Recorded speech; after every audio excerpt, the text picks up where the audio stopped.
नमस्कार, आप देख रहे हैं पूर्वांचल खबर। और आज हम इस समय खड़े हैं गौरा कला बाजार में और यहाँ के एक युवक ने इंडो नेपाल इंटरनेशनल गेम्स में एक नहीं दो गोल्ड मेडल जीता है।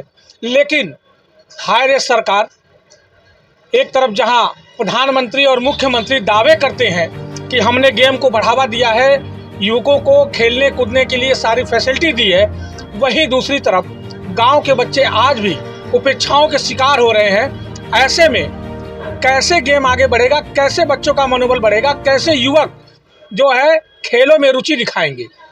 आज हम जहां खड़े हैं, यहां के एक युवक ने इंडो नेपाल इंटरनेशनल गेम्स में दो गोल्ड मेडल हासिल किया है। आपको बता दें कि इनका नाम है अनिल कुमार और ये एक मिडिल क्लास परिवार से बिलोंग करते हैं।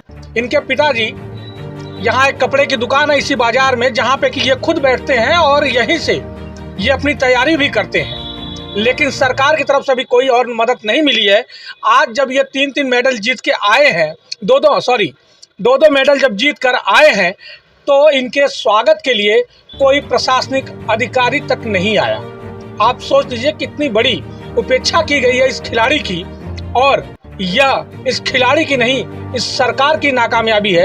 एक तरफ सरकार बड़े बड़े दावे करती है, तो दूसरी तरफ इस तरह जो नई प्रतिभा है उनका दोहन किया जाता है। आइए हम बात करते हैं अनिल कुमार जी से और जानते हैं कि आखिरकार इनके साथ ऐसा क्यों हुआ, कभी इन्होंने क्या सरकार किसी अधिकारी से या किसी से मिलकर इस मामले में कोई बात किया है या नहीं। अनिल जी, ये बताइए, अभी आप जब गए थे दो गोल्ड मेडल जीता है, सबसे पहले आपको उसके लिए बधाई है।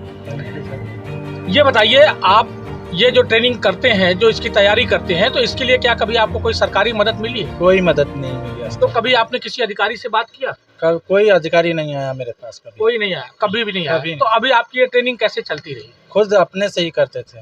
पहले मैं लखनऊ रहता था, फिर वहाँ से मतलब 10 साल वहाँ पे किया ट्रेनिंग। JS भाटिया सर रहते थे। अच्छा। फिर उसके बाद मैं आ गए घर पे, फिर अपना एक शॉप खोल के दुकान बैठ गए, फिर अपना ट्रेनिंग शुरू कर दिया। तो दुकान देखना, उसके बाद ट्रेनिंग करना, ये कैसे संभव है? कैसे आपने समय निकाला? मतलब कि सुबह का टाइम मॉर्निंग में हमको मिल जाता है जी। और ट्रेनिंग करने के लिए 9 बजे दुकान शॉप खुलता है। फिर उसके बाद हम आते हैं दुकान पे, फिर 8:30 बजे तक, हम 9 बजे के बीच में हम आ जाते हैं दुकान पे अपने यहाँ। फिर उसके बाद कभी जब जाना पड़ता है खेलने के लिए, 10 दिन पहले ही पापा को बता देते हैं कि मतलब कि हमको अब जाना है खेलने के लिए, 10 दिन दोनों टाइम हमको वर्कआउट करना है। तो चलिए मैं आपके पिताजी से बात करूंगा। सर, ये बताइए, जो इन्होंने ट्रेनिंग किया उस दौरान जो खर्च आता है वो आपने कैसे वहन किया? क्योंकि छोटी सी दुकान को चलाना और खर्च भी देखना, घर का भी खर्च देखना, कैसे? वो हम चलाते हैं सर, प्रिंस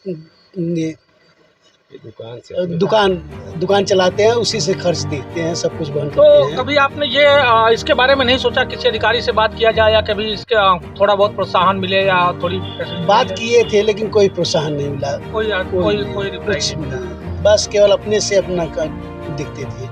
अच्छा, कोई आपको उसके नहीं मिला।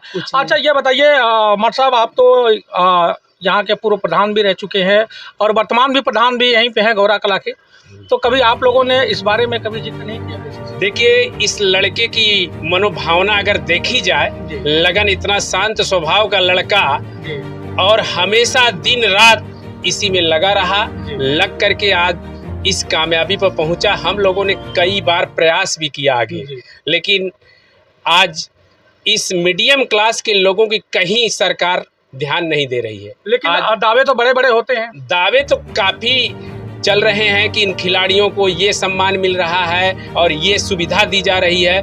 न इसके पास खेलने के लिए वैसा न कोई कोच है, कोचर दिया गया, न किसी के गाइडलाइन में दिन रात मेहनत करके सुबह 4 बजे भोर में उठ करके, मेरे घर के पास ही सटा मेरा घर है इनका, ये लड़का निकलता है मेहनत करके। आज हम लोगों को काफ़ी खुशी हुई है।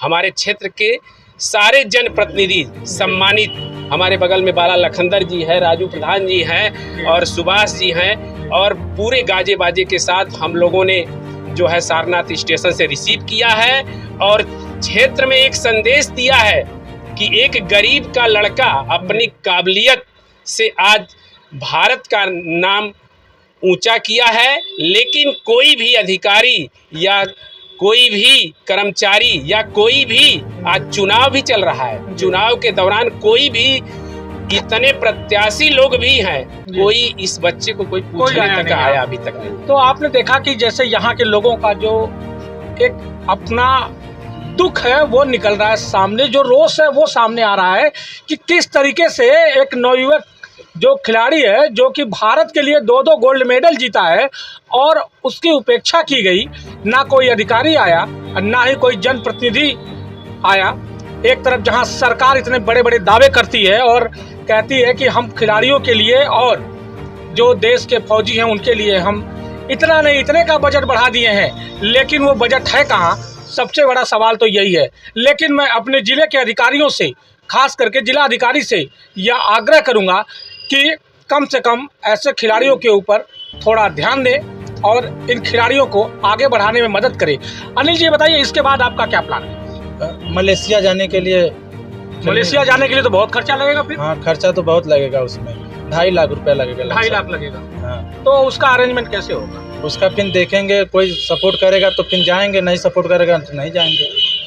आपने देखा कि मायूसी साफ तौर पे दिख रही है खिलाड़ी के चेहरे पे कि अभी मलेशिया जाना है लेकिन 2.5 लाख रुपए खर्च है, अब वो कहाँ से आएगा? वो अभी से सोच के इन्होंने एक तरह से मनोबल ऐसे में खिलाड़ियों का टूटता है और जो हमारी देश की जो अच्छी अच्छी प्रतिभाएं हैं वह दबके रह जाती हैं।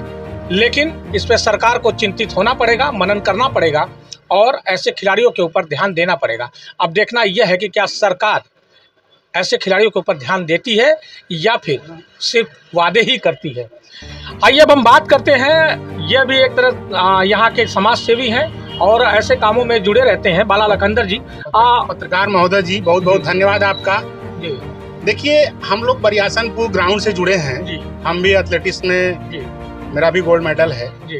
तो मैं जब पहली बार ये बरियासनपुर ग्राउंड पर गए अनिल जी, तो अनिल को मैं पहला बार जी। इनको 6 किलोमीटर में रनिंग कराया जी।